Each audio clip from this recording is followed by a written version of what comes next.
adding in an ultrasound, kind of the first tenet, which is one of the questions on your just survey, is how to figure out whether or not you're looking at an artery versus a vein, right?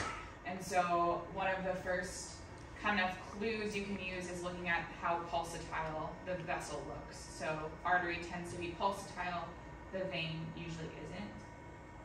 You can be fooled though, because if a vein is very proximal, so right next to that artery, the pulsatility from that pulsating from the artery can transmit to the vein sometimes. And so sometimes you can be fooled and think that the vein is an artery because it also looks pulsatile, just because it's getting that movement transmitted from the artery. So you have to be careful, but this is one of the clues that you can use to test to see if it's an artery or a vein.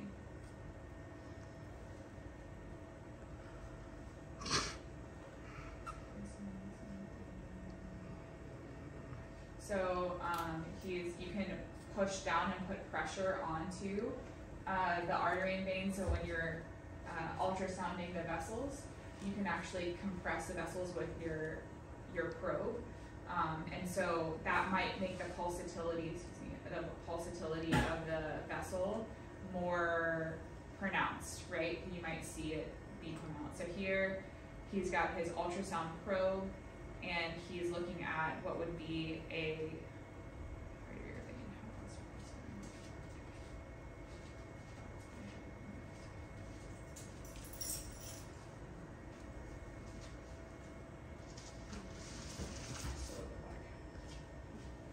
so you can kind of compress, the vein will compress down, the artery will not compress down.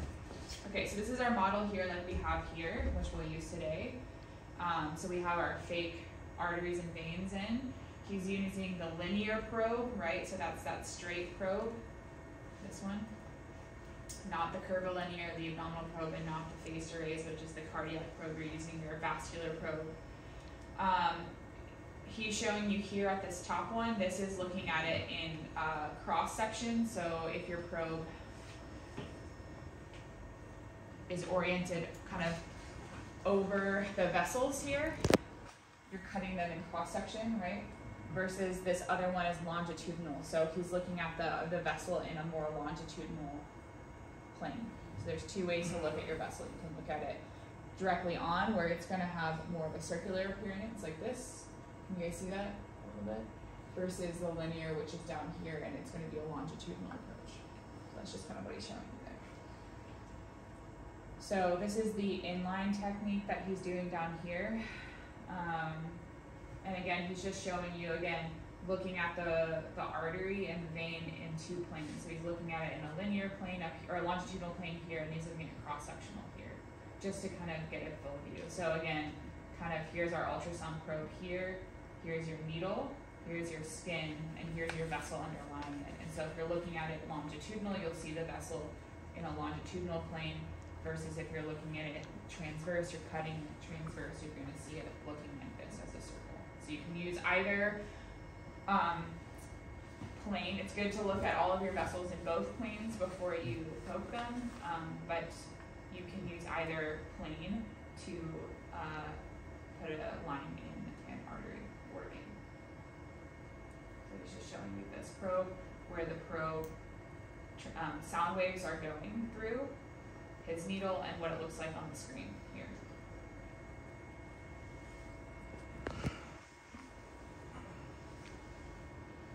So as he's advancing his needle, right, you're going to see the needle tip start coming into your, this is up here. So this is showing kind of what the anatomy would look like underneath. This part up here is showing what's showing up on your ultrasound screen, right? So this is your screen up here.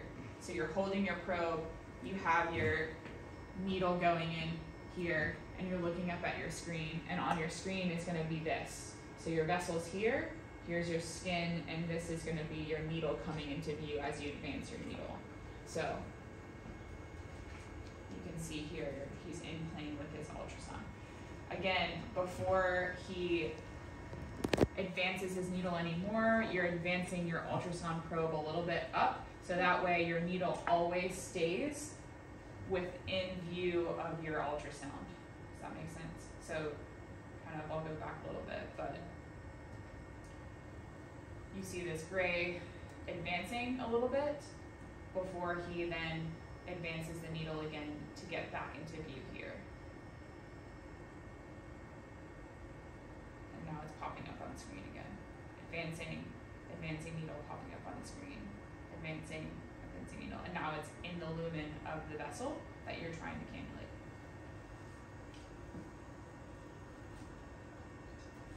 That's important because if you think about just keeping your ultrasound in the same exact spot and advancing, potentially this needle could advance past, right? If you just keep it in the same spot, your needle could advance past where your ultrasound is seen, right? And so then you're no longer knowing, you don't know where your needle is because you've advanced the needle past where your ultrasound rays have gone.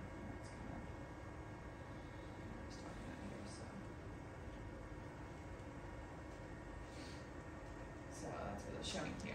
So he's not moving his ultrasound probe, and you can see that it looks like your needle is still above your vessel, but really your needle is all the way through your vessel because you haven't advanced your ultrasound probe to see where the tip of that needle is.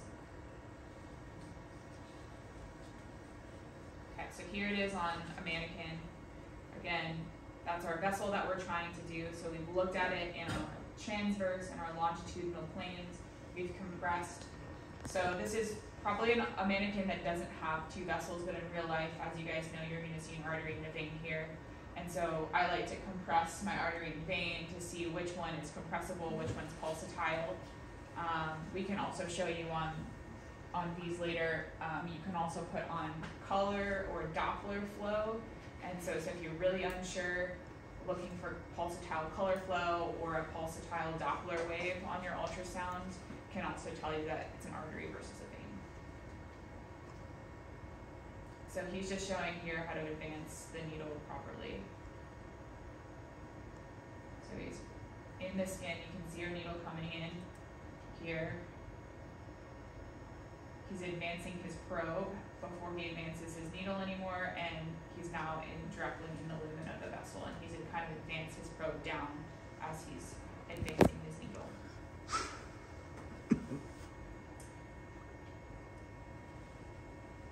As you're doing this also, I mean, just like you are if you're doing it landmark without the ultrasound, you're aspirating as you go, right? Because you're gonna have that positive flashback that'll tell you that you're in the vein, right? So you still use the same techniques that you would be using for a non-ultrasounded guided line. This is just giving you a little bit more feedback as far as knowing exactly which vessel you're in, making sure that you're limiting. If you get really good at this, you can be really quick at them. I do these very quickly in the ER with my ultrasound. So he's just checking placement here, so I'll go back to that. So we put the wire in, and this is a great way to check to see if your wire is in the proper spot. So again, this is not going to be what you're going to be doing if this is a crash code patient. Maybe you're not in your trauma patients, you care less about this, but in your more maybe stable patient that's going up to the ACU that you're trying to start pressors on or something that you need central access for and you have time to do this. This is a great way to make sure that you're in the proper vessel before you dilate the vessel and do the full cannulation. So we have the wire in. The wire shows up really well on ultrasound, right? It's a metal. So here he's looking in the longitudinal plane, so he's turning his probe to be longitudinal, and he's just checking to see to make sure that the wire is fully in the vessel. So we see that kind of bright hyperechoic shadow. This is the black part is the vessel. This bright hyperechoic shadow is the wire. And we can actually follow that all the way down to make sure that, like this. So he's following that down with his ultrasound. He's also looking at it in a transverse plane here. And again, just moving his probe down to make sure that it's in the vessel, that you haven't accidentally caused a arterial venous fistula, right? You haven't accidentally cannulated the artery. you haven't accidentally caused a pneumothorax, right? There's lots of things that you can check with your ultrasound to make sure that it's in the right spot. Just showing you, again, the wire in the vessel. So that bright white is the wire, and he's looking at it in 2 planes here.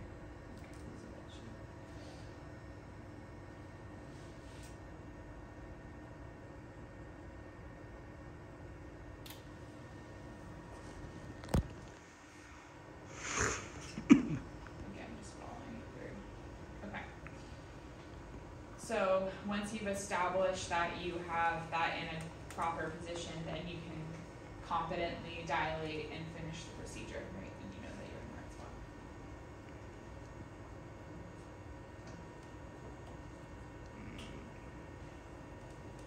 So he's just finishing it out here.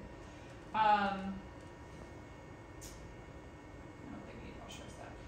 So essentially, the same concept goes for any line, right? The same concept that you would use to cannulate a large vessel for central access, you can use for peripheral access as well, right? You're gonna have a smaller target by which that you're cannulating, but the same concepts apply. So if you're trying to do an arterial line, if you're trying to do a peripheral IV, you can use your ultrasound and use the same techniques that you would use for a central line. So you find your vessel, you establish that it's the correct vessel, whether you're trying to cannulate an artery versus a vein, right? So you can look at it in 2 views, the transverse view and the longitudinal view.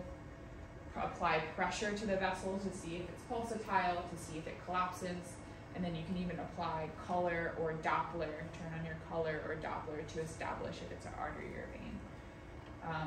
Peripheral lines and arterial lines, especially your radials, right, not your femorals. Your femorals are, again, the angle by which you would go to find these vessels are going to be the same. So when you're doing your central access, you're coming in with your needle more at a 45 degree. If you're doing a peripheral line or a arterial line, you might want to drop your angle down to a more to a lower angle, just like you would without ultrasound, right? You're not changing the technique of how you do these procedures. You are simply adding the ultrasound to essentially, I think it helps in one, just establishing that you're going in the right vessel. It decreases the complications from these procedures because you're, if you get good at using ultrasound, you can establish that you are in fact cannulating the right thing. And then it's helpful for those patients. I think it's really useful for those patients that are hard to do these procedures landmark guided. So you're maybe, in the United States, we have a lot of obese patients, so I don't get to feel arteries or see landmarks very well. So I use ultrasound a lot for those patients, and that seems to be less of a problem here. But maybe you have a patient who is on dialysis, right? Your dialysis patients have really hard vessels to cannulate. And so this might be helpful. If you have a patient who does any kind of IV drug use, which again, I'm not sure how prevalent that is in your communities, but it is pretty prevalent in the United States, then their vessels can be hard to cannulate, right? If you have a lot of edema, so your anasarchic patients, your patients with liver disease or kidney disease, and they have a lot of edema, peripheral edema, they might be hard to cannulate, right? And so your ultrasound can be really helpful with them. Patients also have anatomic differences, right? How many times have I put a ultrasound probe on someone's femoral artery or vein just to find out that they're flip-flopped, right? That their artery and their vein are actually in different positions than what we are taught in medical school, right? They're not lined up perfectly with the vein and artery being kind of lateral to each other. They're maybe right on top of each other, or they're actually in an opposite position than you would think. And so the ultrasound can help establish that, and you can cannulate these vessels with almost 100% certainty that you're in the right spot. Let's see. We can talk about later. I think we should practice, and we can practice with the butterfly and the ultramesh sound machine. There are also ways, which if we have time later, we can talk about to confirm ultrasound, confirm central line placement without having to get an X-ray. So you can actually put your ultrasound probe over someone's atrium, their right atrium, and inject a little bit of agitated saline. So you take a saline syringe and you put a couple bubbles in it, and you inject that into your catheter, and then you're looking for the bubbles to actually enter into the heart. A few bubbles are not going to hurt someone. I wouldn't do, I mean, we do bubble studies all the time, right, to look for a PFO. So a couple bubbles in your heart, in your vessels are okay. But we had a kind of, we still have to tell our nurses that sometimes in the US this is still a newer thing that we're trying to use, but it's very helpful that if you're trying to establish whether or not you're in the proper position, you can actually inject a little bit of saline with a few bubbles into the central line. You're looking at your ultrasound over their heart, and you're seeing those bubbles pop up into their circulation. And so that's a very quick way and easy way to establish that you had proper placement, and you don't have to wait for an X-ray to start using that or to establish it. And you don't have to use the waveform, I forget that, but the other things. So let's do some practicing. Doppler, is that what you're saying? No, for the normal situation.